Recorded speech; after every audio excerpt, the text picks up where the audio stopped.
इस चैनल पर दिखाई गई वीडियो केवल इंटरनेट से ली हुई जानकारी के आधार पर प्रकाशित की जा रही है। पति पत्नी ध्यान रखेंगे तो नहीं होंगे घर में झगड़े।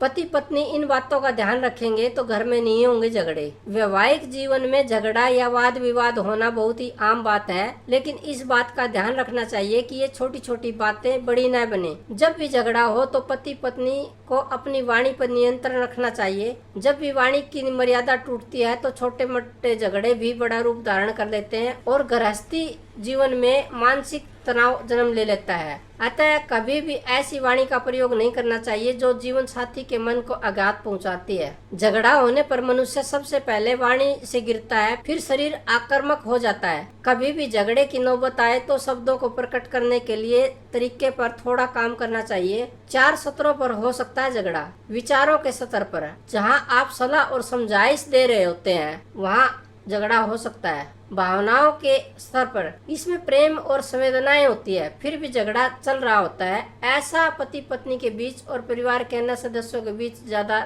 होता है। क्रोध के स्तर पर, इस स्तर पर हम किसी बात से पूरी तरह असहमत होते हैं। इस असहमति को क्रोध के साथ प्रकट किया जाता है तो झगड़ा हो सकता है। सूचना के स्तर पर, इसमें झगड़े के दौरान या तो हम कोई सूचना या संदेश या आदेश दे रहे होते हैं। वैवाहिक जीवन में झगड़ा किसी भी स्तर का हो, अपशब्दों का प्रयोग कभी भी नहीं करना चाहिए। आवेश में आकर जोर से न बोलें, वाणी को दबाएं भी नहीं, क्योंकि दबी हुई वाणी पूरे शरीर को नुकसान पहुंचा सकती है। झगड़े के समय एक छोटा सा प्रयोग भी किया जा सकता है। अपनी दोनों बाहों के बीच जहां आज्ञा चक्र होता है वहां पूरा ध्यान लगाएं। इसके बाद वाणी का प्रयोग करें। ऐसा करेंगे तो एक गैप, एक शून्य आता है जिससे शांति महसूस होगी। संभव है इस दौरान सामने वाला भी शांत हो जाए।